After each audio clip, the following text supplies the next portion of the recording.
పట్టుకోట కానీ బాగా చూడండి, ఇదే మెయిన్ ఫోటో. పేపర్కి ఇచ్చేది ఈ ఫోటోనే. పేపర్కి ఇచ్చి ఈ ఫోటో ఒక నిమిషం ఉండున్నా. లోపల మబ్బు నుంచి సరిగ్గా కనపడ్డాం.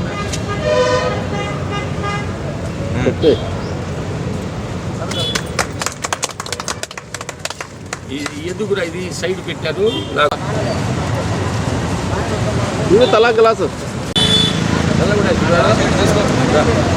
అంత చూడు చూడండి. గుర్తానే చెప్పా ఇవ్వండి ఇవ్వండి. ఇంకా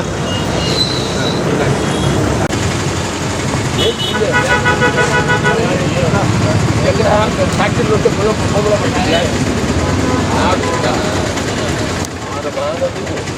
బాణులు 6 బ్యాగులు వచ్చారయ్యా.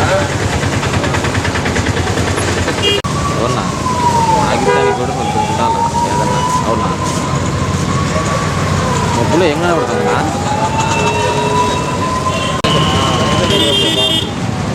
లైటింగ్ లేదు సరిగా. లైటింగ్ లేదు.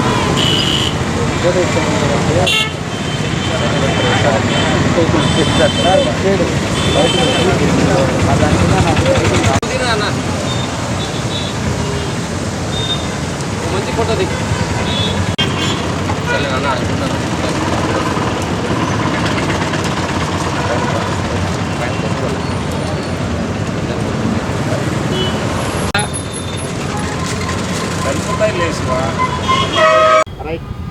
అందరికీ నమస్కారం. నా పేరు లక్ష్మీరెడ్డి, లేవాకు లక్ష్మీరెడ్డి, ఊట్కూర్. కాకపోతే ఇప్పుడు నివాసం ఉండేది రామచంద్రాపురంలో. నేను లేవాకు నారపరెడ్డి ఊట్కూర్ ఎక్స్ సర్పంచ్ గారి అన్న కుమారుడిని. నేను గత 18-19 సంవత్సరాలైంది దాదాపు. ప్రతి సంవత్సరము కడప నగరం కూడళ్లలో 22 చలివేంద్రాలు పెట్టి 100 రోజులు వేసవి కాలంలో నీళ్ళు ఇవ్వడం జరుగుతూ ఉంటుంది. మనం ఒకటే అనుకున్నాము, మనము ఏమి చేస్తున్నాము, ఎంతవరకు మనం ఉన్నాము, మన భార్యాబిడ్డల కోసమే బతుకుతున్నామా, ఇతరుల కోసం కూడా బతకాలనే ఆలోచన ఉంది. అలాగే కేవలం నారపరెడ్డి, లేవాకు నారపరెడ్డి పేరు చిరస్థాయిగా నిలబడిపోవాలా అనే ఉద్దేశం అది ఉంది. తర్వాత ఇలాగే ఎవరు నీళ్లు లేవు, ఏ వీధిలో నీళ్లు లేవంటే వితిన్ ½ అన్ అవర్లో వాళ్ళకు నీళ్ళు ఇవ్వడం జరుగుతుంది. 22 చలివేంద్రాలలో నీళ్లు బాటసారులకు ఇస్తూ ఉన్నాము. అలాగే ఈ చలివేంద్రాల్లో బాటసారులకు కూడా నీళ్లు అందివ్వడం జరుగుతూ ఉంది. చల్లటి నీళ్లు వేసవి కాలంలో వాళ్ళు పేదలు కానీ ఏ మనిషి అయినా నీళ్ళు అవసరమే. దారిలో పోతూ ఈ ఎండకు ఎండ తావిడికి తట్టుకోలేక ముఖం గడుపుకొని ఆ చల్లటి నీళ్లు తాగుతూ ఉంటే మేము ఏదో చూస్తే ఈ జన్మకు చాలరా ఈ బతుకు, ఇంతకన్నా ఇంకా మనకు అవసరం లేదురా అనేంత ఆనందం కలుగుతుంది మనకి ఈ పనులు చేసేదానివల్ల. అలాగే ప్రతి సంవత్సరము 2 ఎకరాలు పైరు పెట్టి దాంట్లో పండిన ఒడ్లు అంతా బీదలకే పంచడం జరుగుతుంది.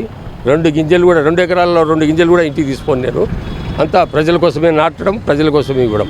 2 మూడవది 1 ఎకరా, ప్రతి సంవత్సరం ఎకరా వేసవికాలంలో పశువులకు, మనం మనుషులు కంటే ఎట్లో ఒకట ఆహారం సంపాదించుకుంటాడు. పశువులకు ఎట్లా అనుకున్నప్పుడు ఈ వేసవి కాలంలో పచ్చి గడ్డి ఎక్కడే కానీ ఒక మొక్క కూడా కనపడదు. అటువంటి టైంలో 1 ఎకరా పచ్చి గడ్డి వేసి ప్రజలు నోరులేని మూగజీవాలకు అందించడం జరుగుతూ ఉంది.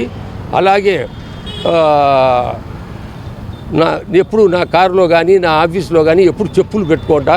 దారిలో పోయే వాళ్ళు ఎవరన్నా ఎదురైతే నా కనపడి ఆఫీస్కి అది ఎవరు వచ్చినా ప్రతి సంవత్సరం వేసవి కాలంలో చెప్పులు లేని వాళ్ళకు చెప్పులు ఇవ్వడం కూడా జరుగుతూ ఉంటుంది.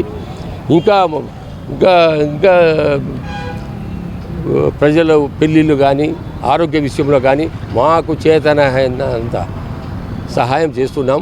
భగవంతుడు ఈ ఆలోచన ఈ ఇతరులకు, మన కోసమే కాకుండా ఇతరుల కోసం కూడా బతకాలనే ఆలోచన భగవంతుడు ఇచ్చిన దానికి ఆ భగవంతునికి నేను కృతజ్ఞత చెప్పుకుంటున్నా. అలాగే మేము అందించే సేవలు ప్రజలు బాగా రిసీవ్ చేసుకొని మాకు సహకరిస్తారని ఆశిస్తూ ఈ అవకాశం ఇచ్చిన మీ అందరికీ మన వాళ్ళందరికీ నమస్కారం. అందరికీ నమస్కారం అండి. ఈరోజు అందరికీ నమస్కారం అండి. ఈరోజు లేవాకు నారపరెడ్డి ఫౌండేషన్ చారిటబుల్ ట్రస్ట్ తరపున కడప మొత్తం అంతా కూడా ప్రతి ఒక్క కూడళ్లలో చలవేంద్రాలు పెట్టడం జరిగింది. అన్నీ కలిపి ఒక 25 చలవేంద్రాలు పెట్టాము. చలవేంద్రానికి ఒక 5 బాణాలు పెట్టేసి మనము పెడుతున్నాము. 6 బాణాలు పెట్టి మనము చేస్తున్నాము. సో ఇది గత 18-19 సంవత్సరాల నుంచి చేస్తూ వస్తున్నాము. మనం ఇప్పుడు చూస్తూ ఉన్నాం, ఈ ఎండ తీవ్రత చాలా ఎక్కువ అయిపోయింది. ఇంకొకటి ఏంటంటే ఎక్కడన్నా ఒక వాటర్ బాటిల్ కొనాలంటే పాలధరమైన నీటి ధర కూడా ఉంది. ఇట్లాంటి తరుణంలో ఎవరికైనా బాటసార్లు కానీ కొద్దిగా వాళ్ళకందరికీ కూడా ఈ చలవేంద్రాలు వాళ్ళకు ఎంతగానో ఉపయోగపడుతున్నాయి. సో ఈ యాక్టివిటీసు మా అబ్బగారైన లేవాకు నారపరెడ్డి గారు జ్ఞాపకార్థం మా నాన్నగారైన లేవాకు లక్ష్మీరెడ్డి గారు ఈ యాక్టివిటీస్ని చేస్తున్నారు. ఈ యాక్టివిటీస్ చేసేటప్పుడు మేము ₹1 కూడా మేము ఎవరి దగ్గర కూడా ఫౌండేషన్ చందా రూపంలో మేము ఎవరికి దగ్గర తీసుకోకుండా సొంత డబ్బులతోనే ఇదంతా చేస్తున్నాము. సో ఇలాగా మేము చలవేంద్రాలు ఇంకా కొన్ని అదర్ యాక్టివిటీస్ కూడా చాలా చేస్తూ ఉన్నాము. ఇట్లాగా మన కడప ప్రజలు అందరూ మమ్మల్ని బాగా ఆదరిస్తున్నారు. ఎక్కడికి పోయినా కూడా సేవ చేసేవాళ్ళు అని ఒక మంచి పేరు అనేది మాకు దక్కింది. సో దీని వెనకాలంతా చాలా పెద్ద కష్టం ఉంది. ఆ కష్టం అంతా పూర్తిగా మా నాన్నగారే భరిస్తూ పేద ప్రజలకి ఎంతో కొంత చేయాలనే ఒక దృక్పథంతో ఇలాంటి మంచి సేవా కార్యక్రమాలు చేస్తున్నారు.